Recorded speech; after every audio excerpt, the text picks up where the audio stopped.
If you don't have your brand solidified, you're marketing a bad message. And now they've come through another way to find out who you are. Nike has really, I think, led the way in it, pulling in faces and people and making it community oriented. Come on, what are you trying to say? Spit it out. Hey, good morning. How you doing? This is Steve Sims, and that is Henry Sims. There you go. You can see we practiced this. All right, so you are here with Clarity with Sims Media. There's been a lot of questions that have come to us about just different little things along the way through our Facebook groups and over our socials. So we thought we're going to put together a little live like this every week. Clarity with Sims Media. All you've got to do is get into an Entrepreneur's Advantage Facebook group, or even just contact us from where you're watching here and go, hey, what are your views on the new captures? What are your views on the new rules in Google? What are the new rules in Reels? You know, where should I be on social? How do I improve my... Any question you have, just reach out to us and we'll actually put it here within Clarity with Sims Media. To kick this off, as we very much focus within our organization on branding, we wanted to have this first one breaking down what is branding, what's the ROI, and why it's there. Henry, why are so many people confused with branding and instantly look at marketing and ignore the branding? Why do they do that? And what are the big mistakes for doing that? I think one of the things that makes us overlook branding is how shiny and new marketing always is, because branding comes from a very foundational level in business, and marketing's constantly tweaking and changing. So most of the time, people, when they hear about new innovations in the way that business is done, a lot of it comes from the perspective of new ways of marketing. So a lot of the time, branding gets outshined by these new marketing methods and tools and snazzy things. And I think that's probably what draws a lot of our attention away from branding towards the marketing. But why should they be looking at marketing as a number two? Yeah. So it's number two because the branding needs to be first. It's the foundational element that your marketing sits on top of and excels from. Because if you're marketing and you don't yet define your brand and you don't put in the work to create that foundation for which your marketing sits on, then your messaging can't be clear enough to truly hit the person that you're trying to hit. And at the same time, you have to think about all the touch points that are involved in a customer journey now. Everyone is looking absolutely everywhere now in their research. So it's not just as simple as you click an ad, you go to the checkout page and you buy. What if they fall off the checkout page? What if they start looking elsewhere? What if they Google you? What if they look you up on social? What kind of opinions do they start to form of you there? And so you need to now think, what if someone falls out of my funnel and doesn't do what I want them to do with my nice marketing system? What's the research that they're going to be doing, and make sure that you're properly showing up. And you have that clarity that you're not confusing them when they do that back end research. I think that's the key there, the clarity on who you are. You know, to show up, you got to stand up. And a lot of people don't. They focus on these, you know, the click funnels is great, you know, so I'm certainly not bashing that, but they focus on a few systems and they try to pay away their pain. They're like, well, I've got this system now. That's going to work. I haven't got to worry about anything else. And that's where they're wrong. If you don't have your brand solidified, you're marketing a bad message, a bad persona, a bad person. So let's focus on the myths of what a brand actually is. It isn't your logo. It isn't your service, and it isn't your product. It's your emotive trigger. It is the reaction that the person has when they come across you, good or bad. You know, if I sit here and I say, hey, Harley Davidson, Ford, Levi jeans, Gap, Trump, you know, any of these things create some kind of trigger in you. Nike, think of your favorite brands and they create some kind of euphoria in you. Think of Apple. Apple was a brand and a community before it was basically hardware. It focused on the community. It focused on the Genius Bar, the interaction. You looked a certain way. You hung out a certain way. You had a trigger towards towards why you would get Apple products, because for you to become cool, I had to have an Apple product. And so there was this trigger that went on. Is it the number one computer company in the world? No, it's number two, and very, very healthy about it. But the bottom line of it is you've got to focus on today. What is the emotive trigger you are giving to those people, as you say, that have fallen off the rabbit hole that you've tried pushing them down, and now they've come through another way to find out who you are. And are you showing up as the same person? No one ever has said, hey, you want to hear more about me? Yahoo me. You know, they just don't do it anymore. I got a grid the other day that was sent to me, and I can't be accurate on it, but it's well over 85% of our browsers are Google Chrome now. So when it's very common to go, hey, you want to know about it? Just Google it. And that's now become an adjective. It's become an action point. So first question is, do you Google you? Now, a lot of people say, oh my God, I'm not that vain. If you're in business, be that vain. How do you show up to people that don't know you? They're going to do that checking out. You see, here's the dumb thing.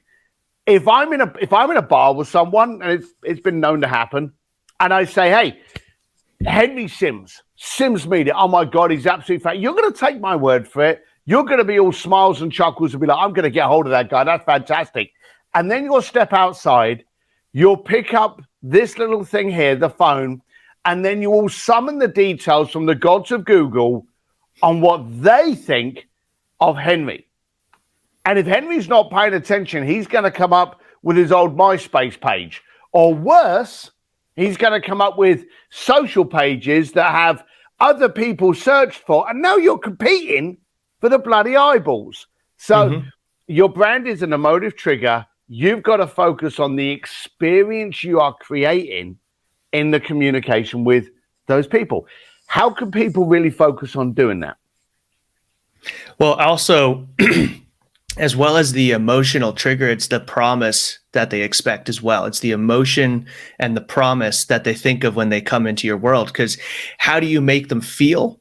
But also, what do they expect being involved with you? And that gets defined with the clarity of how you're showing up and what you're talking about and how you're positioning yourself. So that's an important element as well, is not just displaying yourself, but making sure that your messaging is clear, because it's also the promise. And, you know, when you're thinking of Apple, one of the emotions is it's cool, it's fresh, all this stuff. But the promise is also that it's going to be super easy to use. Everything is simplistic. And that's one of the beauties that I love about Apple, because I know that I can just go and drag and drop stuff. But when I'm on a PC, I get lost over the interface. It's a lot harder for me to use. And for me, I just want the simplicity. So I know with Apple, with the AirDrop between all its devices, the promise is less headache and more simplicity to the way that I work and do my life. The emotion is the cool factor about it, and they do that through their marketing and branding and the people that they involve in their world. So the promise is also that other piece that's really important to your branding. People overlook simplicity. And when things are really, really simple, they've usually been heavily planned and engineered to be so. They say some of the simplest things are the hardest things to manufacture. So if you look at someone like Apple and the promise of simplicity and ease, you've got to stop complicating your message. Now, we always talk about kind of like, are you confusing your client? 9 times out of 10, you absolutely are, because you're trying to use too much language that you would never use. Think about it. If you're in again, we use the metaphor of the bar. If you're in a bar and you're talking to your buddy about what you do, are you using the copy to explain what you do that you put up on your website? Or has it been put up there by some kind of Harvard grad that's put up words in there that you can't even say, let alone spell? So you want to make sure that your message is simple. Hey, I clean drains. I repair your roof. I'm the #1 dentist in your area. I'll remove the pain out of that cavity. Keep your messaging really simple. A lot of people think if the message is too simple, you look stupid. But look at Apple. Is that message not just like clinically simple? So why do people overcomplicate? Are they frightened of maybe looking a little bit silly on the internet? Maybe it is just that factor of that you said of appearing not as smart or complex as you really are. And they are concerned about that simplicity kind of devaluing how they really, the value that they really provide. But with the amount of noise out there on the internet right now, that simplicity is what cuts through it all. You want to make it very easy for people to understand what you're doing and how they can be involved with you, because we were actually talking about it recently over lunch, how frustrated we are with how to do business with certain companies. They make it so difficult through their process to figure out how to even sign up, because they're making you go through all these forms or go to this page and this page. And in the end, you're like, screw this, I'm going somewhere else, because it's just difficult to get involved. And so even at that point, when we wanted to get involved with something, we couldn't, because we didn't know how. So we need to look at the simplicity of our messaging to make it so easy for people to understand what we do and how they can get involved. Otherwise, you're just adding to all the noise that's already out there. So the simplicity is really to your benefit. It doesn't make you look stupid.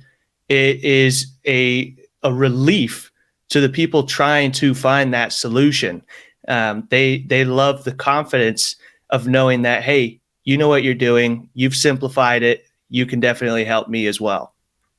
I'm going to touch on temperature, okay? As a speaker, any speaker in the planet knows that they get the temperature of the room before they give their presentation. I've seen so many speakers, I speak, and every single one of the people I know, we hang out in the room for about 30 minutes, excuse me, to even a couple of hours prior to our time on stage to get an idea of the temperature of the room. Are they angry? Are they hungry? Are they frustrated? How is the other people on stage massaging their emotions? You know, so we get a feel, we get a temperature of the room, so that when we go onto the stage, if the room's all very kind of like chirpy and happy and lively, then you can be a bit funnier. If they're very serious, you can be a bit more technique and tactical. So you always get a read on the temperature of the room. Today, people are ignoring the fact that the audience, the people that they're trying to attract in the planet today, what's their temperature? What are they being fed on a daily basis? Well, it's war in Ukraine, it's recession, it's depression, it's politics, it's doom and gloom. Do you not possibly think that therefore the people that are reading your advert today may be a little bit more suppressed than they were in the heyday, should we say, whenever that was? You know, when people are happier and the money's flowing in, they're a little bit easier. Yeah, I'll take a chance on this course or this point. Yeah, I'll take. But when we are a little bit more aggravated and our tolerance level is lower, we don't put up with confusion. We want to know what you're trying to, come on, what are you trying to say? Spit it out. You know, you have this kind of attitude. That's the temperature of the planet now. We don't want to go through 5 pages and like hit number 1 to speak to so-and-so, hit number 2 for a new client, hit number 3 to, but we don't want, because we don't have the tolerance level anymore. Simplicity is king, okay? Clarity is what you should be focusing on every single time. It's not stupid to look simple. It's refreshing. And people want that. What we want to do is we want to stop our prospects having to think, are we the right solution? We want to lay it out. Hey, I'm the solution to your problems. And you can lose that problem by clicking this button. That's simplicity. Understand the temperature of the audience you're trying to gravitate towards, and then speak to them in a simple, concise, clear manner to make it easier for them to make a decision. So give us a couple of examples of really good branding companies. Well, we'd already touched on Nike and Apple, just because you do understand the culture. And I actually really like Nike as well, because they do a great job Apple do too, but Nike has really, I think, led the way in it, pulling in faces and people and making it community oriented and creating this culture around what they do and what they stand for. And all the marketing that you see for them, there's always some kind of purpose and not necessarily charity, but they're standing for something in all of their marketing. They're standing up for a group. They're standing up towards a problem in the world. They're always showing support to different areas of the world and different groups of people to pull everyone together into this common mission of just do it. And they do a great job of that, because a lot of businesses lose that personal element. And now that is one of the biggest parts of branding, is creating this personal connection. So they do a great job of doing that, because as people, we like dealing with people. So if we don't get to see other people and interact with other people, and it's just chatbots and opt-in pages and all this stuff, then there's not much of a connection, and it's harder to get us to buy into that. So when there's actually people involved and there's these points that someone's standing for, then we have a much easier time resonating with it and connecting to it, and then obviously doing business with those companies. So I really like Nike for the way that they bring in people and they display what they stand up for to bring everyone into their culture. And they're very clear on their branding of just do it and we're here all together.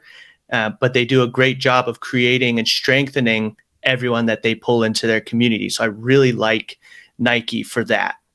I think there's an old saying that should be left in the past. It's the simple one, kind of like, it's not personal, it's business.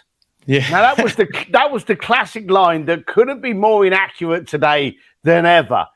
Today, business is personal. And you've just said that one of the largest organizations in the planet, Nike, has made a focus on becoming a community and personable. You don't know who's running the thing. You don't know who's behind it, but it's got a persona, and it tells you, okay, that's standing up for that. Hey, I want to stand up. Now, do you believe by them actually standing behind athletes and causes and sexuality and transgender and all the causes that they've been prominent in standing behind, do you think that they are losing clients? Probably. When you're that, no, but that's because they're attracting who they want to attract and rejecting the other ones very well. So if your message is so clear that it's angering certain people and attracting others, then it's great. Because as you've said before, it's the fence sitters that you don't want. You don't want the people who are like, I don't know. And you want to have it easy, especially in the world that we're going into, which I'll touch on. We want to make sure that whatever you put out there, it resonates strong with a particular group of people that you want to work with, and then it rejects those that you don't want to work with. And one of the reasons being for that, and why I say in the time that we're in right now, is I think we've had this transition period that we're kind of towards the end of right now. Early, I would say probably 10 plus years ago, branding was more prominent. People did pay more attention to branding then. But in the recent years, marketing has given us so much data that it's been this shortcut. It's been a bit of a cheat code in the world of business, because we've had so much third-party data that we can just grab and use and hit and target people, different buttons we can push to get ads to people at a certain time. And because of that short, quick ROI that we've been able to utilize, I think a lot of people have just kind of like dumped the thought of branding and just gone with that and used their targeting and all this data that they've got available to them to do the heavy lifting for them. So they make a video, maybe their messaging isn't that great, their branding isn't very clear, but because of the targeting and the timing and everything, they're kind of able to make it work. But all of that targeting and data available to us has already been declining. Different targeting options have been going away. Different data captures have been restricted. Certain third-party data is a lot less to us now. So if we can't make our ads work as well as we could before, or not as easily, not as much of a cheat code, then we need to focus on the messaging that we put in our content to do the targeting for us. And that's where branding is now becoming more important than ever, because we were lazy in these previous years of where targeting and data was so awesome and just a cheat code to business. Now we need to realize that branding needs to be focused on heavily, because that's the way that we're going to target our customers, but also at the same time stand out against everyone else. Because if everyone was relying on their targeting and they didn't have any kind of brand emotion and promise to what they do, they're just going to look like everyone else. If you pay attention to your messaging and make that super clear so that there's no fence sitters, then the ad targeting isn't going to matter as much. It'll do the targeting for you when you put that out there. Yeah, it's a case of, we said this right at the beginning, for you to stand out, you've got to stand up, and you've got to stand for something in doing so. You've got to be the personality that someone can resonate to. And you touched on that subject on the fence sitters. One of my conversations before, just to explain that a little bit more, is there's three kinds of people in the planet, and one of them's your fault. There are those people that just love you regardless, okay? They see you, they relate to you, everything's great. We know full well, and you know this, there are people that are heavily alienated by me, okay? There are people that are probably alienated by you, and that's fine. There are those people that love you, there are those people that hate you, and both of those people are absolutely fine. It's those people that are in the middle. It's those fence sitters that are sitting there going, I'm not sure what he means. You know, I'm not sure what he's trying to get at. If your message is so unclear that you are actually breeding fence sitters, then it's your problem. Stand up, stand out like Nike. Hey, I stand for this. And if those fence sitters go, well, screw you, I don't like you, good, be gone, because other people will take their place. So try and be clear and try and make it very, very easy for someone to make a decision on whether or not they want to relate to you. We've only got a couple of minutes left. As I've said, folks, we're going to do these every week. We get loads of questions come into us. So if you've got a question, thanks for the comments that we're seeing here. If you've got a question you'd like to touch on us, you know, the new rules around pixelation, Reels versus TikTok versus Shorts, whatever it is, the whole world of podcast, whatever it is in the world of media, send us a message and we'll use that for the topic for the following one. We're going to be doing these pretty much every week, Wednesday around about the same time. Is that right, Henry? Yep. And as usual, if you want to grab out to us, then you can always do that by reaching out to sims.media and, you know, booking a clarity call on there and actually chatting with one of us. But what would you like to finish off with? I would like to just drive that point home that we have been in this transition where so many businesses have come onto the market with how many tools have been available to them, and branding has been neglected due to that. So now really is the time that, honestly, it's getting to the point where, like, you should have been doing your branding already, but at least start it now before it's just the definite change of the landscape where you have to have been doing it already, because you want that background, that foundation for people to fall on and see you and understand where they can get more info on you. And so that takes a little bit of time to build up. So if you're not focusing on it now, it's going to be too late when all these fancy tools really decline. It's the classic, I think, Japanese proverb that when's the best time to plant an oak tree, 100 years ago or today? So, yeah, we've got to do that. And Henry's right there. Don't wash over his statement. The rules of engagement are changing. And they're going to be changing, and you're going to be out in the desert and you're not going to know what to do because your pixels aren't working and your tracking's not working and your retargeting's not working. And when all of that's gone, what are you left with? You're left with what you stand for. And you've got to make sure that that is clear as to what that is now. Henry, thank you very much for doing this. You're looking good, but you're my son, so I'm slightly biased. Again, if anyone wants to reach out to us, sims.media, and we look forward to speaking with you again soon. Thanks very much for joining. If there's anyone else out there in the planet that needs advice on this, then just tell them to tune in. We're going to do these regular, and we're not charging you. They are there for you because we want people communicating better. We want to help produce a world that we want to live in. So, again, thanks a lot for putting up with us, and we'll speak with you again. Bye.